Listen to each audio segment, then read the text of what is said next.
नमस्कार। आज बाजार में एक स्टॉक काफी चर्चा में है, सेंट्रल डिपॉजिटरी सर्विसेज लिमिटेड, मतलब सीडीएसएल। हाँ बिल्कुल, सोमवार को तो गजब ही हो गया। वही तो, शेयर 10% से ज्यादा उछल गया। बीच में तो 1698 रुपए तक पहुंच गया था। और मजे की बात यह है कि ये सब तब हुआ जब कंपनी के तिमाही नतीजे, मतलब Q4 रिजल्ट्स कुछ खास अच्छे नहीं थे। हाँ, ये थोड़ा विरोधाभासी लगता है, सही कहा। तो हमने सोचा कि इस पर थोड़ी गहराई से बात की जाए। हमने कई रिपोर्ट्स देखी हैं, आंकड़े खंगाले, एक्सपर्ट्स की राय भी पढ़ी। आज कोशिश यही रहेगी कि समझें कि भाई ये तेजी क्यों आई, एक्सपर्ट्स क्या कह रहे हैं और क्या ये टिक पाएगी। बिल्कुल, चलिए देखते हैं। तो पहले यही बात जो थोड़ी चौंकाती है, सोमवार 2 जून 10% से ज्यादा का उछाल।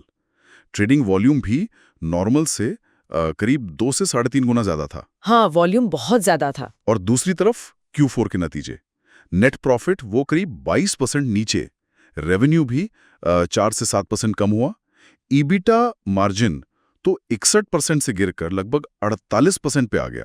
हाँ, आंकड़े तो यही कहानी कहते हैं, मार्जिन में अच्छी खासी गिरावट है। तो सवाल यही उठता है कि कमजोर नतीजों के बावजूद इतना बड़ा उछाल क्यों?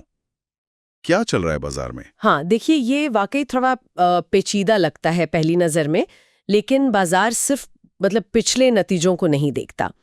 वेल्थ मिल सिक्योरिटीज के क्रांति बथीनी है, इक्विटी स्ट्रैटेजी डायरेक्टर। उनका मानना है कि यहाँ कुछ इंडस्ट्री लेवल के ट्रेंड्स काम कर रहे हैं। अच्छा, जैसे कि देखिए, सबसे बड़ा फैक्टर जो माना जा रहा है वो है एनएसडीएल की आने वाली listing, national securities depository limited. बाजार उसको लेकर काफी बुलिश है, उत्साहित है। एनएसडीएल की लिस्टिंग, तो उसका सीडीएसएल से क्या कनेक्शन? कनेक्शन ये है कि बाजार उसको पहले से ही फैक्टर इन कर रहा है। निवेशक शायद ये सोच रहे हैं कि एनएसडीएल लिस्टिंग से पूरे डिपॉजिटरी स्पेस को फायदा होगा, और सीडीएसएल जो कि पहले से लिस्टेड है, वो एक तरह से एनएसडीएल का प्रॉक्सी बन गया है। मतलब उसमें पैसा लगाकर एनएसडीएल की तेजी का फायदा उठाने की कोशिश हो रही है, ऐसा लगता है। ओह अच्छा, मतलब एनएसडीएल की उम्मीद में सीडीएसएल में खरीदारी हो रही है। ये तो दिलचस्प है। और कोई वजह? हाँ, एक और अहम बात है, मार्केट इंफ्रास्ट्रक्चर इंस्टीट्यूशंस यानी MIS, उनमें निवेशकों की दिलचस्पी बढ़ी है।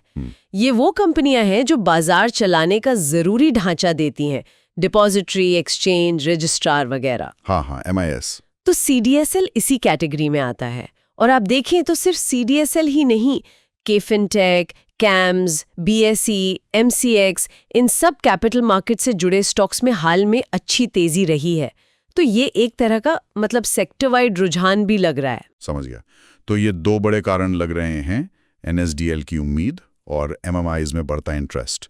लेकिन क्या ये वजह है इस तेजी को जस्टिफाई करती हैं, खासकर जब कंपनी के खुद के फंडामेंटल्स, जैसा हमने देखा, थोड़े कमजोर हैं? बिल्कुल, यही सबसे बड़ा सवाल है अब, और यहीं पर थोड़ी सावधानी बरतने की सलाह भी आ रही है।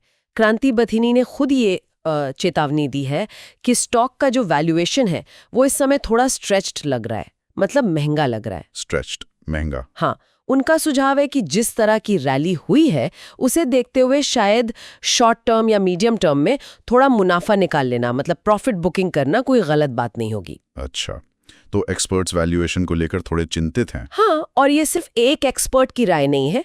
अगर आप ब्लूमबर्ग का डेटा देखें तो वो भी यही कहानी कहता है।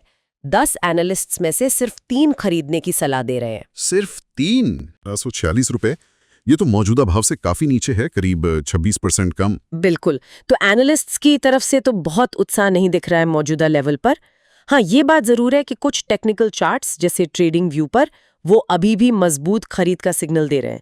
तो तस्वीर थोड़ी मिली जुली सी है, फंडामेंटल्स और वैल्यूएशन एक तरफ, टेक्निकल दूसरी तरफ। हाँ, ये विरोधाभास तो है। वैल्यूएशन की चिंता एक तरफ, लेकिन अगर थोड़ा जूम आउट करके देखें लंबी अवधि में, तो सीडीएसएल की कहानी बिल्कुल अलग दिखती है ना? अरे बिल्कुल, वो पहलू नजरअंदाज नहीं कर सकते। पिछले 5 सालों का रिटर्न देखिए, 1100% से ज्यादा। ये जबरदस्त मल्टीबैगर साबित हुआ है। 1100%, कमाल है। हाँ, और अभी हाल में जो गिरावट आई थी उसके बाद भी मार्च के निचले स्तर से, जो करीब 1050 रुपए था, वहां से लगभग 60% की रिकवरी भी दिखा चुका है। तो निवेशकों का भरोसा तो रहा है स्टॉक पर लंबे समय से। और कंपनी ने शेयरधारकों के लिए भी कुछ ऐलान किया है, शायद डिविडेंड वगैरह। हाँ बिल्कुल, बोर्ड ने 12.5 रुपए प्रति शेयर के फाइनल डिविडेंड का प्रस्ताव रखा है। और ये भी याद रखना चाहिए कि पिछले साल अगस्त 2024 में कंपनी ने 1.1 बोनस शेयर भी दिया था। अच्छा, बोनस भी था? हाँ, तो उस बोनस को ध्यान में रखें तो ये 12.5 रुपए का डिविडेंड प्रभावी रूप से काफी अच्छा माना जाएगा। शेयरधारकों के लिए ये एक पॉजिटिव खबर है। तो कुल मिलाकर देखें तो CDSL के स्टॉक में एक अजीब सी कश्मकश चल रही है। एक तरफ तो ये NSDL लिस्टिंग की उम्मीद है, MIIs में इंटरेस्ट है जो हवा दे रहा है शेयर को। सही कहा, ये पॉजिटिव फैक्टर्स हैं। और दूसरी तरफ हाल के जो नतीजे हैं वो थोड़े कमजोर हैं, वैल्यूएशन महंगा लग रहा है और एक्सपर्ट्स और एनालिस्ट्स की राय भी थोड़ी बटी हुई सी है। बिल्कुल, चिंता वाले पॉइंट्स भी अपनी जगह हैं। तो आज की इस पूरी बातचीत के बाद मेरे मन में तो एक सवाल घूम रहा है। ये जो सारे मिले-जुले संकेत हैं, तेज रैली, थोड़े कमजोर फंडामेंटल्स, महंगा वैल्यूएशन और अलग-अलग राय, इनमें से आखिर कौन सा फैक्टर ज्यादा भारी पड़ेगा आगे चलकर? हाँ, ये $1 मिलियन सवाल है। क्या NSDL की लिस्टिंग अगर आगे बढ़ती है तो वो सारी चिंताओं को पीछे छोड़ देगी, या फिर अगली तिमाही के नतीजे ज्यादा अहम साबित होंगे ये तय करने में कि ये तेजी टिकाऊ है या नहीं? ये वाकई सोचने वाली बात है। बिल्कुल, आने वाला वक्त ही बताएगा कि ऊंट किस करवट बैठता है। शायद अगली तिमाही के नतीजे और NSDL लिस्टिंग पर कोई स्पष्टता, ये दोनों ही अहम होंगे।